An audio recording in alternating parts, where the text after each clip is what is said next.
So today I'm going to be talking about then some policy options for climate change. So from small to large, how we can address climate change here in the United States. And so, when I was speaking with Tim about what you guys might be interested in hearing about today, he was telling me a little bit about what goes on in the climate change class that he teaches. And he said that it can be easy for you guys to feel somewhat discouraged. And that's totally understandable. My college students feel very discouraged at times as well. And so that maybe thinking a little bit about how we can, how policy can push change for people. And so trying to understand how those societal changes can be driven by policy. And it can be a little, overwhelming. It's such a big issue. And so I thought it might be helpful to kind of look at maybe some smaller issues that'll have a significant impact on climate change itself, but that are manageable, especially, for somebody that's in high school, something that you could do as well. And that's also pushed and influenced by public policy. So we're going to explore some of these policy options and some of the pros and cons. And I might be also asking you guys for some questions about the pros and cons of these options as well, because it's way more interesting to hear what you think than perhaps what I have to say at times. So, all right. So what are some of the main contributors of climate change? Of course, we all know about travel and transportation and the role of fossil fuels. And so that's a big one. But perhaps something that's a little bit more, in some ways, out of your control as a high school student. Industrialization is another. So just the creation and manufacturing of goods, deforestation. So that could come from agriculture. It could come from environmental concerns. So things like wildfires. It could also come from the desire for thinking about like the rainforest, so the desire for exotic hardwoods or those sorts of things. Agriculture, we're going to talk quite a bit about that today. The whole process of how we grow food conventionally, how it's harvested, the inputs that go in to mass agriculture, so all the fertilizer and nitrogen additives, and all of the impact that can have on our environment, as well as things like factory farming and livestock production. We're going to talk about that a little bit today as well. Consumerism, our insatiable desire for stuff. And as the world continues to develop, as the third world continues to develop, they want more of a Western lifestyle. And so we're seeing these consumption rates go up at high rates, unsustainable rates. Same with going back to the question of livestock production, as we also see that as countries industrialize, their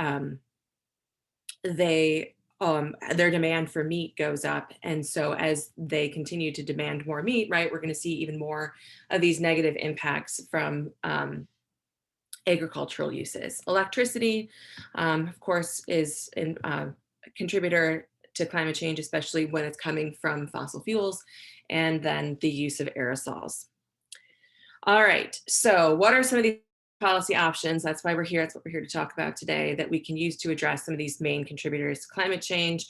How might these drive social change, and what are the pros and cons? So the first thing I wanted to talk about, as I mentioned, was this use of livestock production and factory farming. So what, of course, I actually watched last night Cowspiracy. I don't know if you've seen that. So I have that in the back of my head going on today. But when we think about agriculture and livestock production, so one of the things to be concerned about are CAFOs. And so CAFOs, if you've not heard the acronym, are these concentrated animal feeding operations. So what this is defined by as the federal government is a large concentration of animals that's confined. Those animals are confined for at least 45 days per year.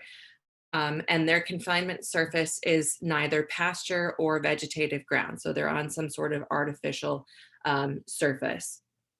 And so what are the concerns? Well, the concerns with CAFOs are varied and vast. So one is just you get this large concentration of animals, and like all animals, they have to go to the bathroom, right? So we get huge amounts of waste in a very small concentrated area. And so that waste itself can both emit methane, right, which we know is one of the most potent of greenhouse gases. And so that's concerning with respect to climate.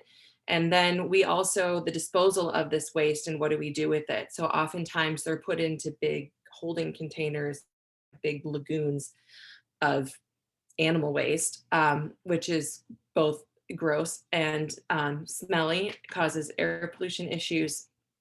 And so that's concerning. So this question about the waste, it's also poor for animal health, right? This high concentration where they're all stuck together. So we end up seeing high use of antibiotics. That also then can impact our health when we consume the animals, because we are also ingesting the antibiotics that they have in their tissue. And so there's concerns about humans and our immunity to certain antibiotics, right? They're not working as well as they used to be, superbugs, all of that sort of stuff. It's very resource intensive. So animal agriculture is very resource intensive. You have to grow, right, all of that food that these animals are consuming. And oftentimes the food that they are eating in a CAFO isn't necessarily what they would naturally eat if they were grazing wildly. So for example, cows get fed predominant corn-based diet.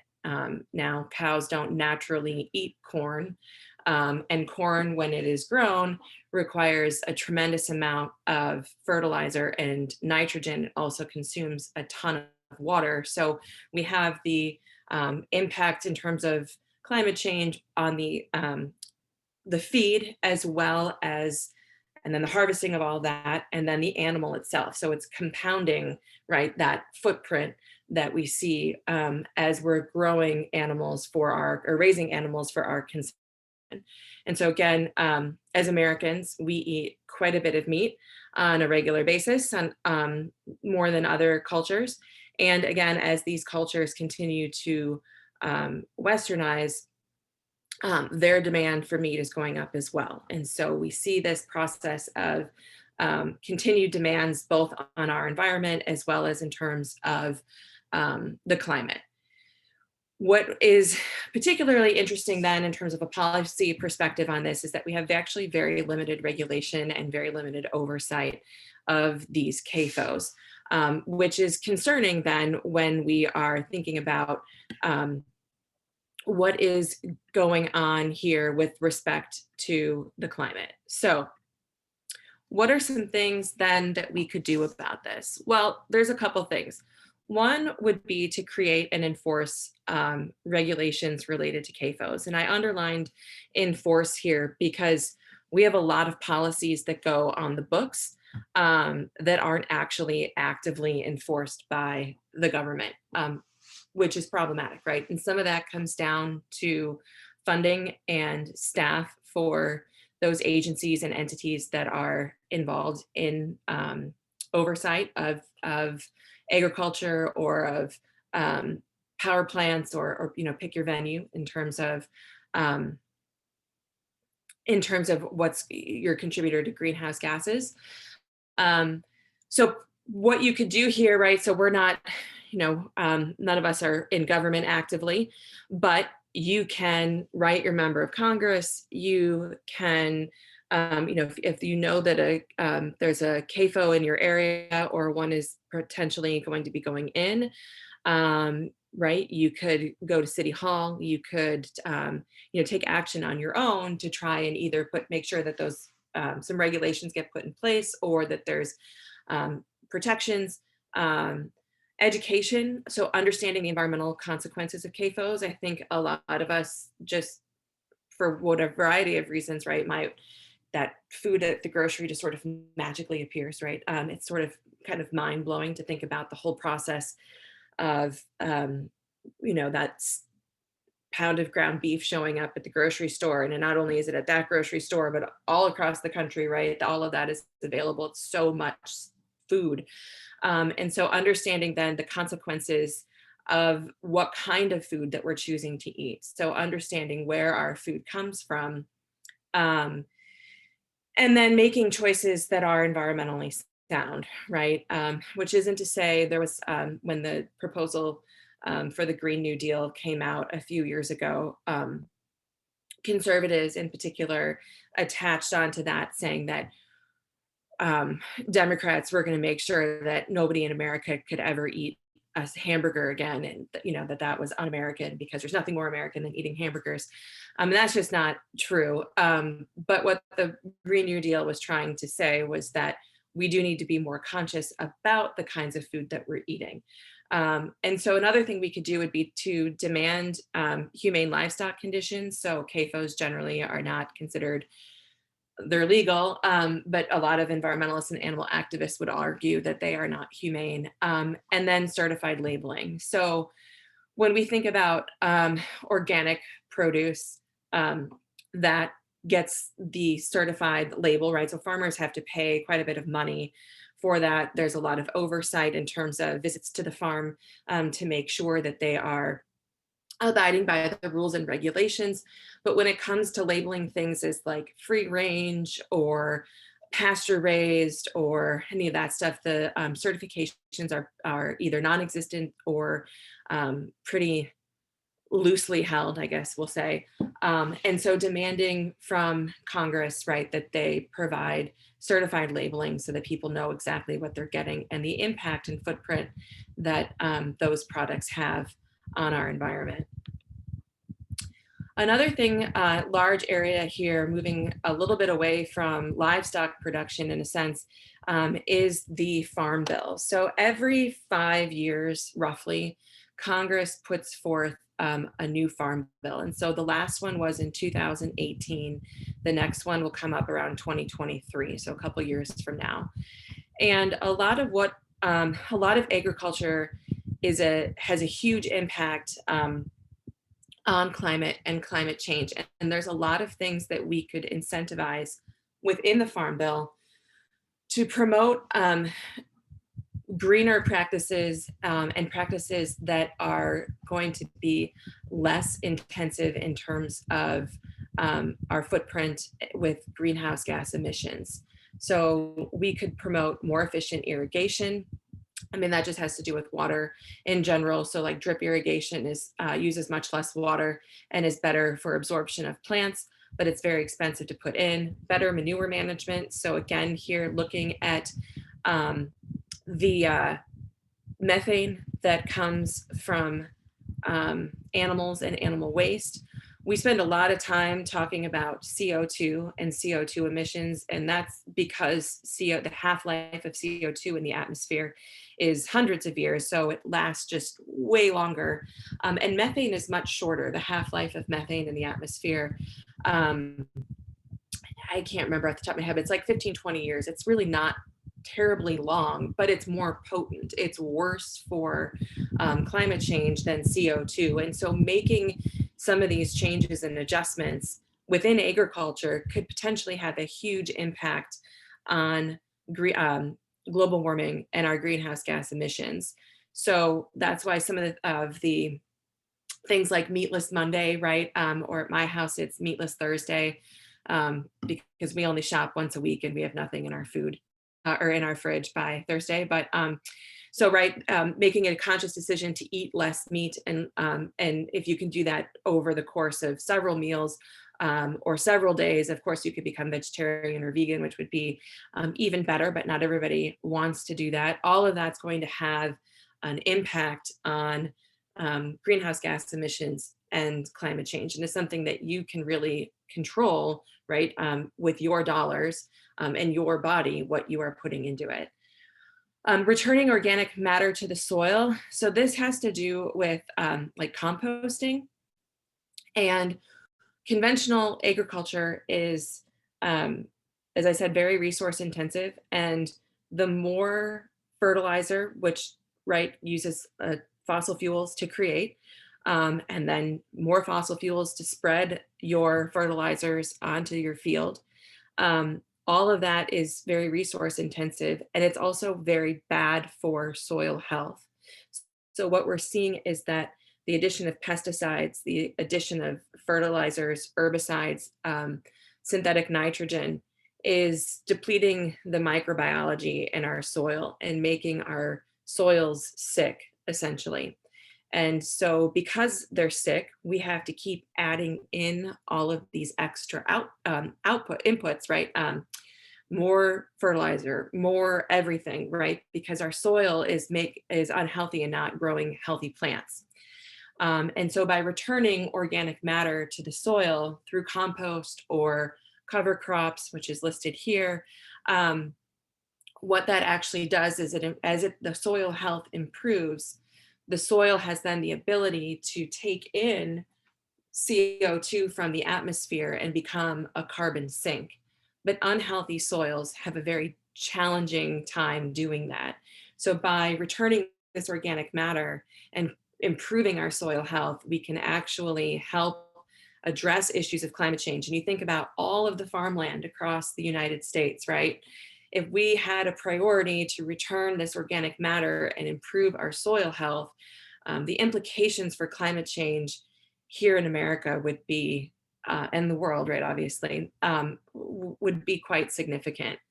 In 2018, with the revision to the Farm Bill, it actually became for the first time allowable and permissible for farmers to add and plant cover crops. The federal government is now supportive of that, and is actually encouraging it. So prior to 2008, they did not, right? This was not something that was on the agenda and not something that was part of the bill. So they are moving in the right direction in some ways in terms of addressing questions of sustainability and climate, but certainly there is room for more progress. They also, in 2018, extended crop rotations. So again, this is all about providing and trying to provide for that improvement of soil health.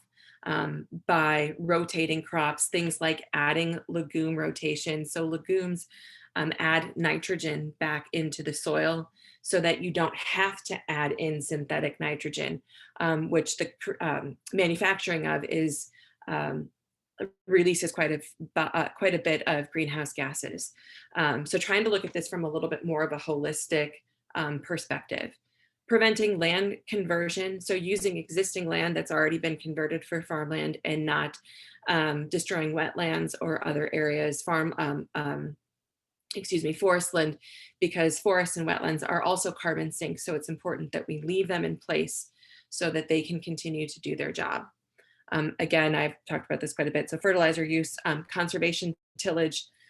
So using tillage practices that promote conservation. The challenge to all of this stuff is lobbying.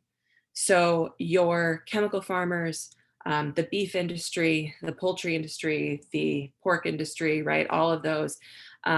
This is not necessarily something that they want to see happen because it changes the status quo. And one of the challenges with policy is that once the status quo has been established and you have people with lots of power, it can be very challenging to make policy changes because there's a lot of people that are fighting against that. So not to be completely depressing, there actually are some things then that we could do. So one would be, again, and it's still a few years away, but it's never too soon to start. Contact your member of Congress and ask them, hey, why are we incentivizing conventional and chemical farming instead of incentivizing organic farming? Why aren't we requiring more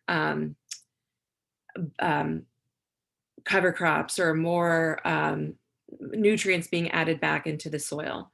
So when we look at the current farm bill, it actually, the way it's structured, because of the subsidies for conventional farming, it keeps organic pricing more expensive. And if we were to flip it and we were to add in the cost that it actually is to chemically farm, so taking into account those healthcare costs, the environmental costs, and the social costs, that would actually become much more expensive, and organic farming would become much more affordable.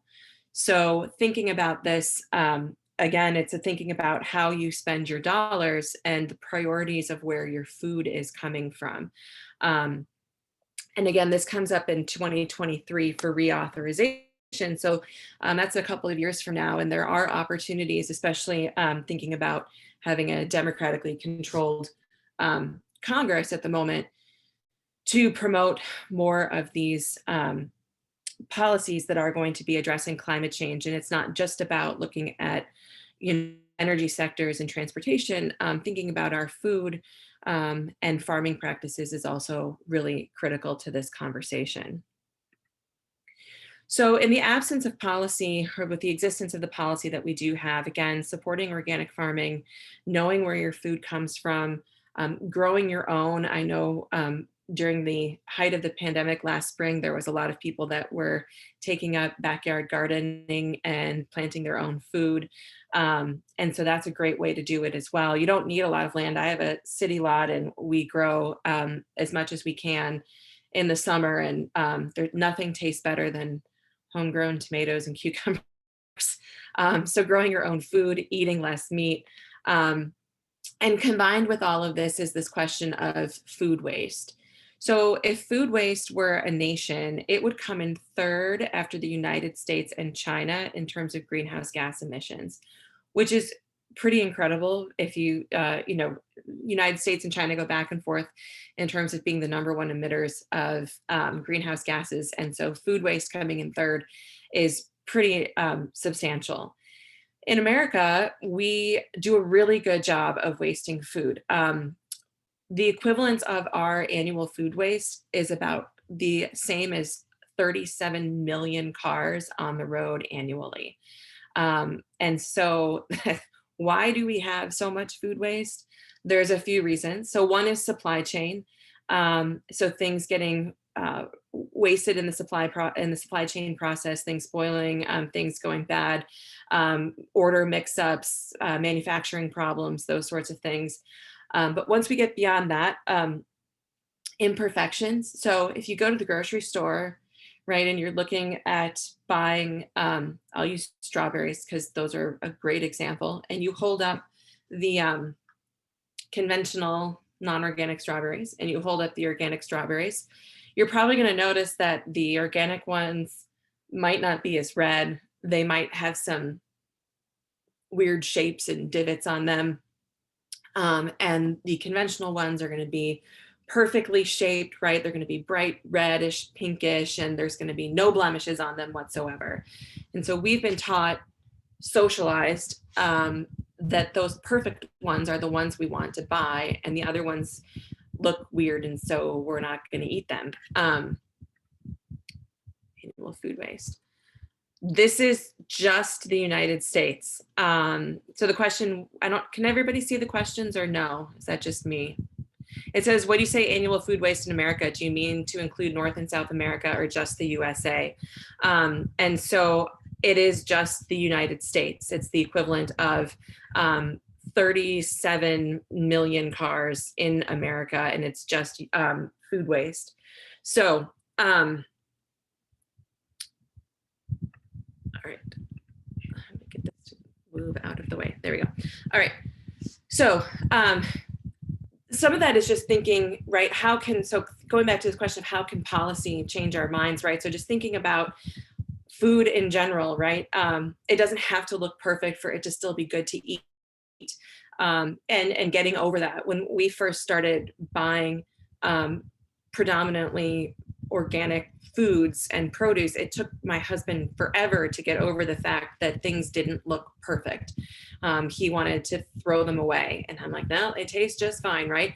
And so why don't we could push, grocery stores to contact Meyer. Why don't you sell more imperfect fruits and vegetables? And there are some websites available where you can have those imperfect foods shipped to you, but it should just be something that we're, you know, okay with. Everything tastes fine. Household waste and business waste comes in here as well. So when we look at household waste, um, I don't know, I'll ask, you don't have to answer per se, but how many of you compost at home? Most of America does not, and most of our waste ends up in landfills. And so a lot of this household food waste, right, could be composted. But instead we trap it in our plastic bags, right? And then it gets picked up and taken to the landfill. And when it is there, it decomposes within that bag, right? And then it releases all of these, all this methane, right? And CO2 up into the air. And so it's incredibly damaging in terms of climate change. So what we could do about this, and what some states have done, right, is to promote composting.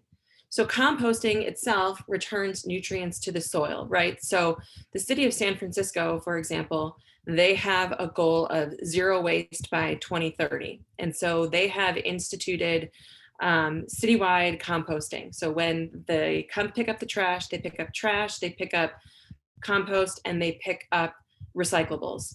And so the all the compost goes to a facility, right, where it's a big industrial complex where they compost all of the food scraps from across the San Francisco Bay Area. And then they in turn sell that to farmers.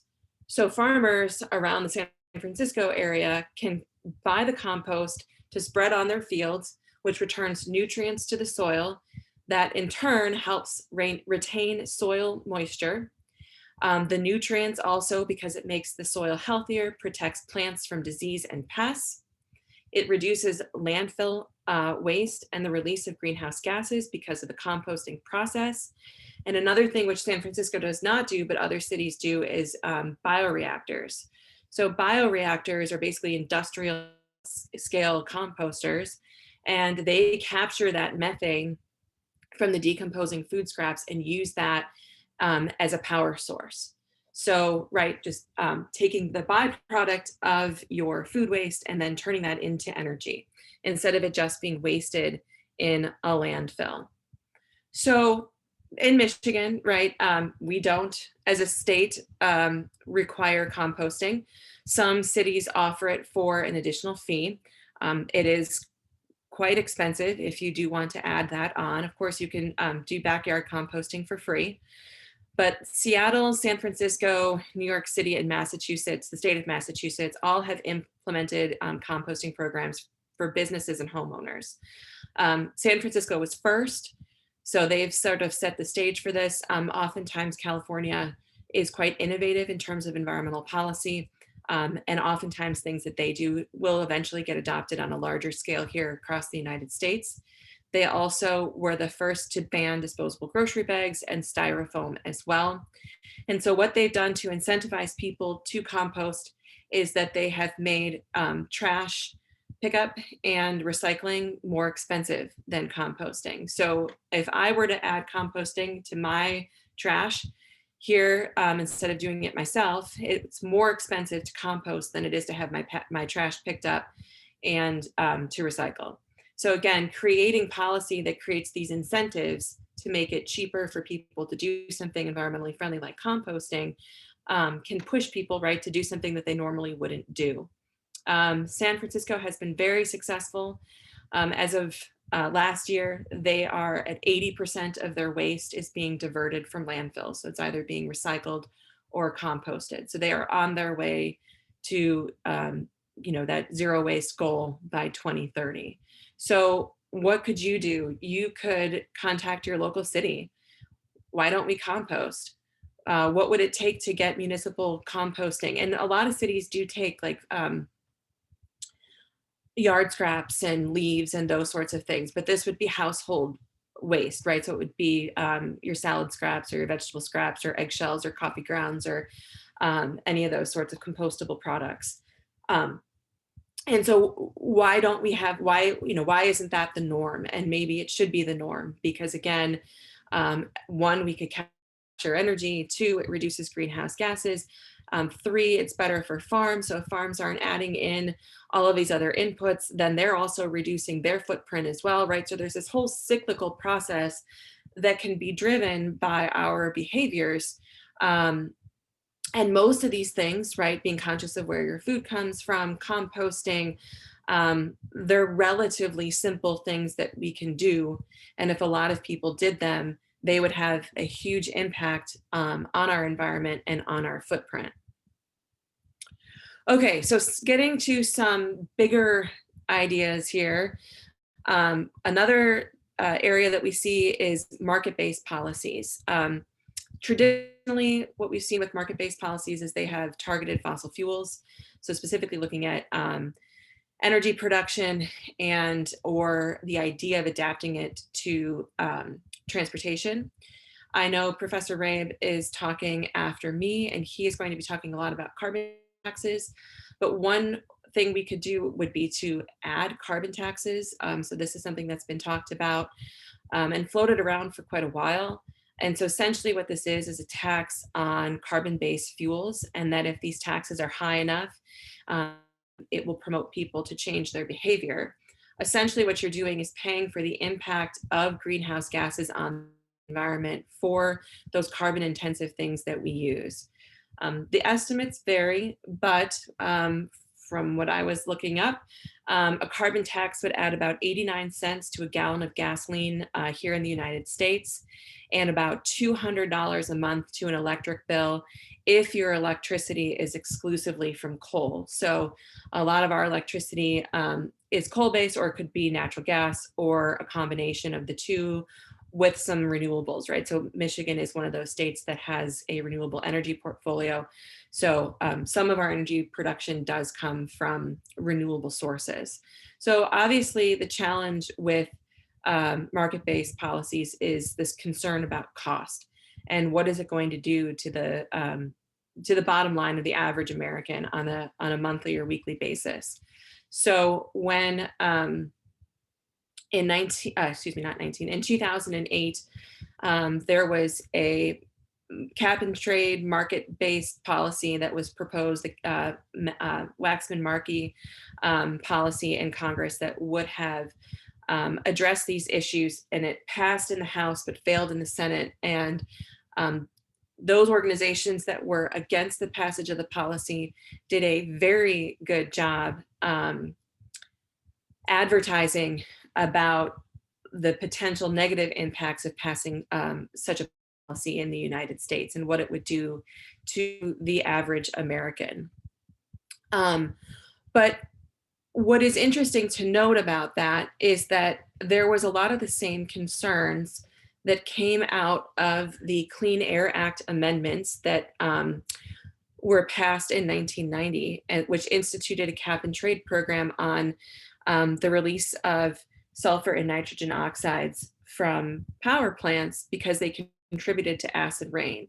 And there was huge concern that these permits that are required to cover the pollution of sulfur and nitrogen oxides would have made it so expensive to use coal in the United States that people wouldn't be able to afford to keep lights on anymore. And the policy was passed anyways. And what we found was that the average price of a permit was just a couple $100s. It actually was quite affordable. And the impact on the average American in terms of energy costs was negligible, generally speaking.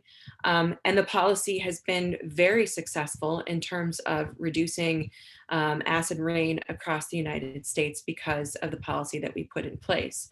So we have this precedent within another area, but using a similar kind of policy where it's been very successful. And so then the question is, how much of this is true in terms of these projected pricings, and how much of it is maybe worst case scenario? Another thing we could do would be to put subsidies in place and either remove subsidies for fossil fuels. So fossil fuel industry in the United States is heavily subsidized, which is part of the reason why prices are artificially low, and that we should perhaps remove those so the true cost is felt. If you were paying, $5, $6 a gallon for gasoline, would you walk a mile to the store to pick up a loaf of bread? Would you ride your bike to a friend's house instead of driving? How would that change your behavior? The other question would be, do we add more subsidies in for renewable energy to equalize them with fossil fuels and to make them more competitive or give them an advantage over fossil fuels, so that, again, we're choosing the greener solution, the one that's going to be better for our climate moving forward. So the use of these market-based policies, they might change behavior. They might promote people to carpool, bike, walk, fly less, right? So if we put these prices into air travel, right? Certainly air travel is pretty bad in terms of the release of greenhouse gases from the exhaust from the airplanes at higher up in the atmosphere. Would it promote people to improve and expand mass transit across the United States? Of course, that's a very expensive alternative, but our mass transit system in comparison to other industrialized nations is not that great. We also have this thing called corporate average fuel economy, or CAFE standards. And so what this does is it sets mile per gallon standards for cars. The goal had been to have this at 54 miles per gallon by 2025. And when President Trump was in office, he got rid of that. And right now we don't really have a standard in play. So should we use that as another method to try and make people make better choices about their transportation and incentivize greener cars, right? So where we're using more hybrids, or we're using electric vehicles or other modes of transportation that are better than conventional gasoline. Okay, so does anybody have any questions or other things that they would like to talk about?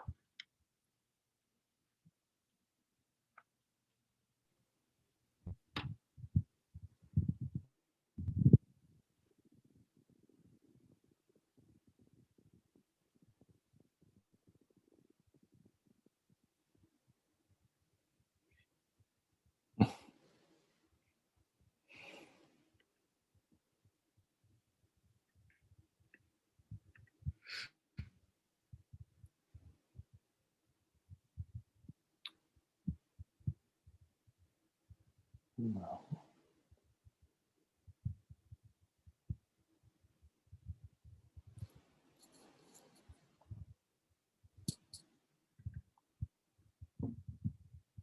So I have a question, if that's okay. Yeah. So I wonder to what extent taking a food-based approach to climate change might be, I'm not trying to make a play on words here, like low-hanging fruit. Mm-hmm. Like fossil fuels, I think, is clearly the biggest source of CO2 emissions and the biggest concern. But nonetheless, is it, in your opinion, that it's easier to address the food issues as opposed to the fossil fuel issues, or how would you describe that? So this is just my own personal opinion on this. Mm-hmm. I feel like as a citizen, I have a lot more control over the food I buy, how it's grown, those sorts of things. I have more options Mm-hmm. than I do with perhaps where I get my electricity from. I'm not in a position where I can put solar panels on my house and get my own energy that way. As you know, those are very expensive at the moment unless we changed policy that way. And I need lights and heat, and I live in Michigan. We live in Michigan, right? So those things are required. And there's the lobbying effort, right, that is important that we can do to try to change that with legislation. But a lot of that from my day-to-day basis is a little bit out of my control. I can certainly, as an adult, I can make decisions about the kind of car that I drive and those sorts of things.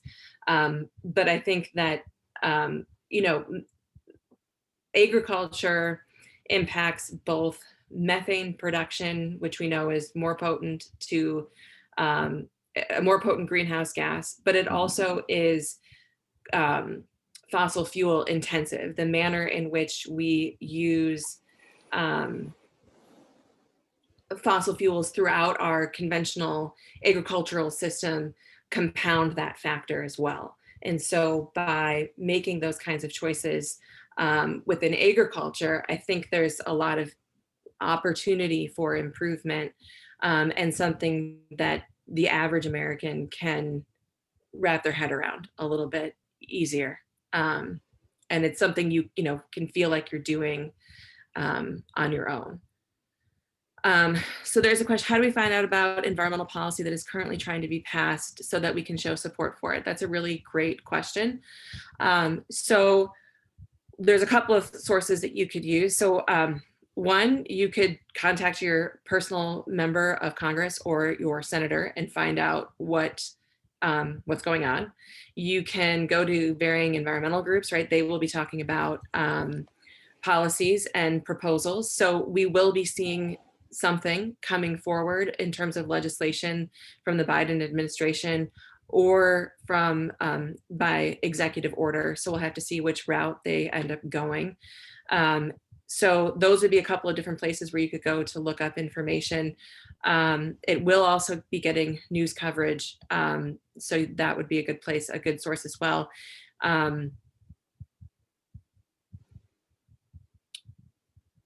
What are the most effective ways to show representatives we want new legislation? Does writing letters really make a difference? That's a great question when there's no money behind it.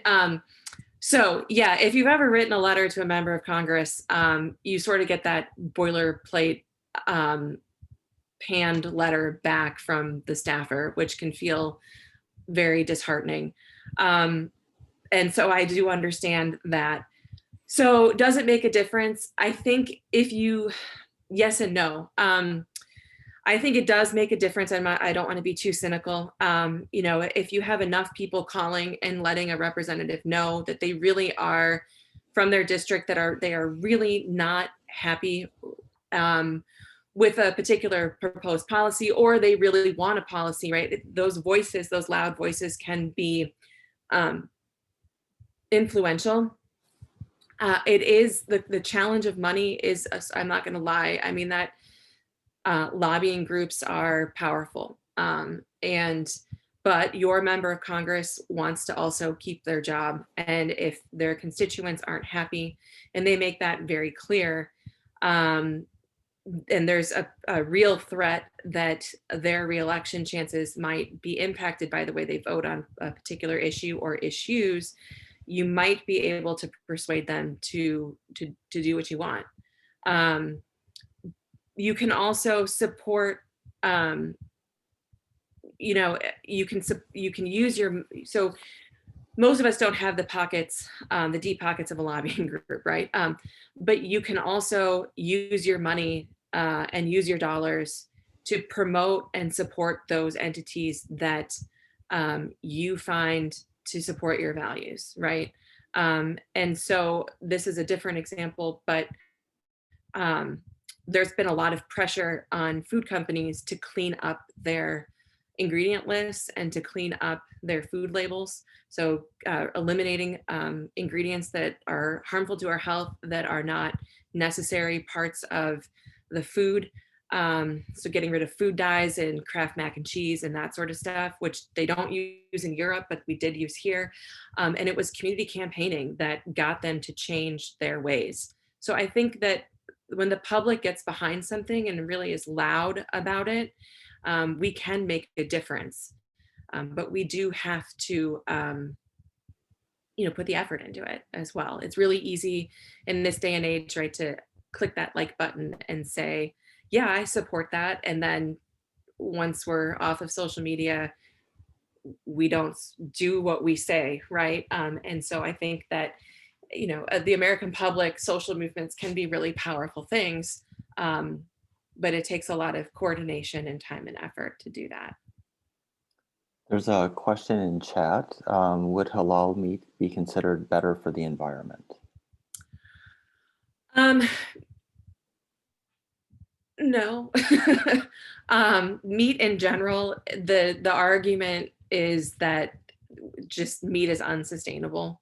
And so it's more about consumption and reducing consumption, and not just, having a hamburger, but thinking about cheese and eggs and, all of those other products as well.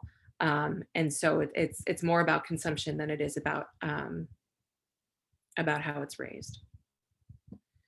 Would you briefly explain why aerosols are bad in terms of climate change? Yes.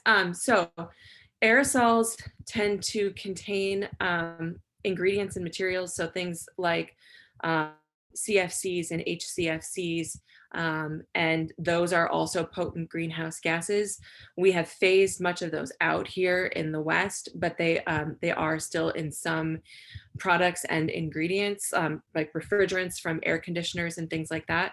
And so those accelerate and exacerbate the climate change problem. So in 1987, we became part of what's called the Montreal Protocol. It's a UN agreement that was to phase out these ingredients within aerosols.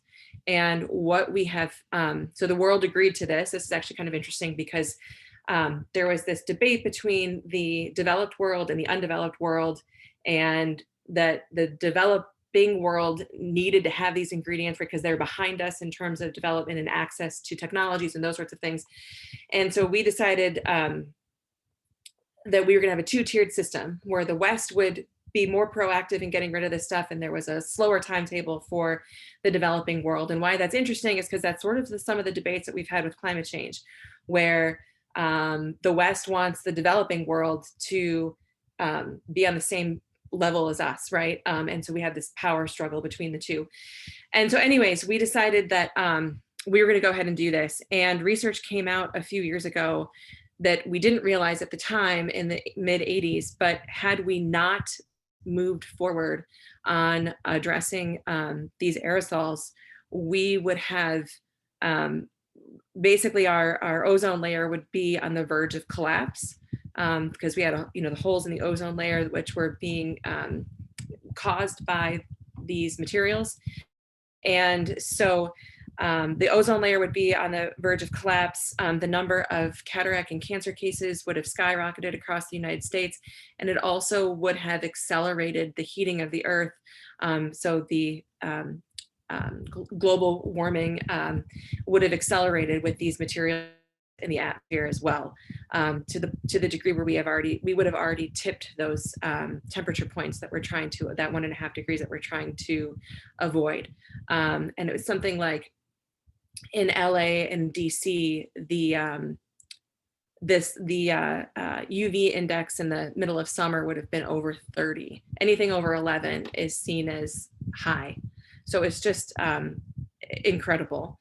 So yeah, so that's something that that was a really good thing we addressed, and we didn't realize how significant the benefits would be. How is the Montreal Protocol passed? So that is a international document through the United Nations. And so it was agreed to there in 1987, and then individual nation states take the effort to implement them within their own country. The UN doesn't force them to do that. The other nations decide that they will do that. And so we came together as a global entity to do that.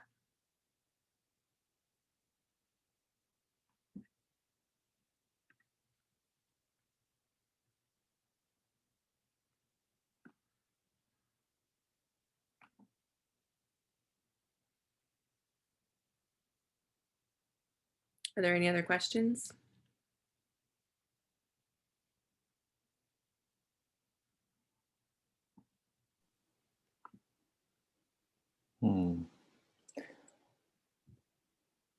Would it be time to close this out? Jacob, would you like to close this panel? session out?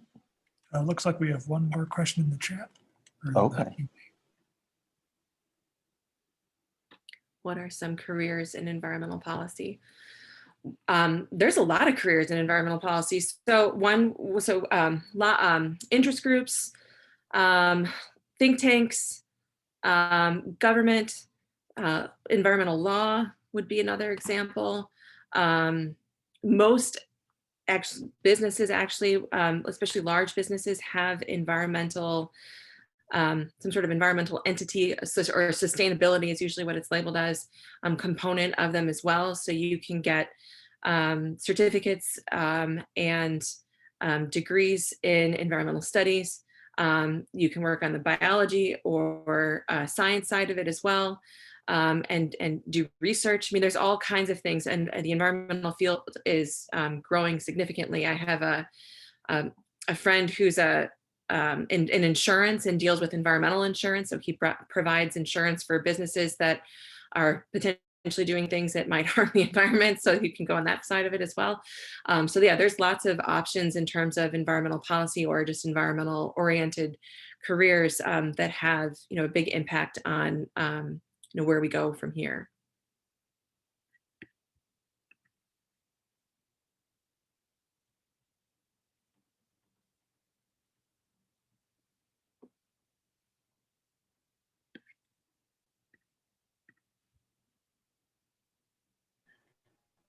Okay, well, it looks like that's about it for the session then. Thank you, Dr. Schneider, Thank you. for sharing your Saturday with us. Session 4 is going to be at 2:05, so we've got about an 11-minute break before it starts. Thank you all for attending. Yes, thank you very much. It was very Thank you. informative.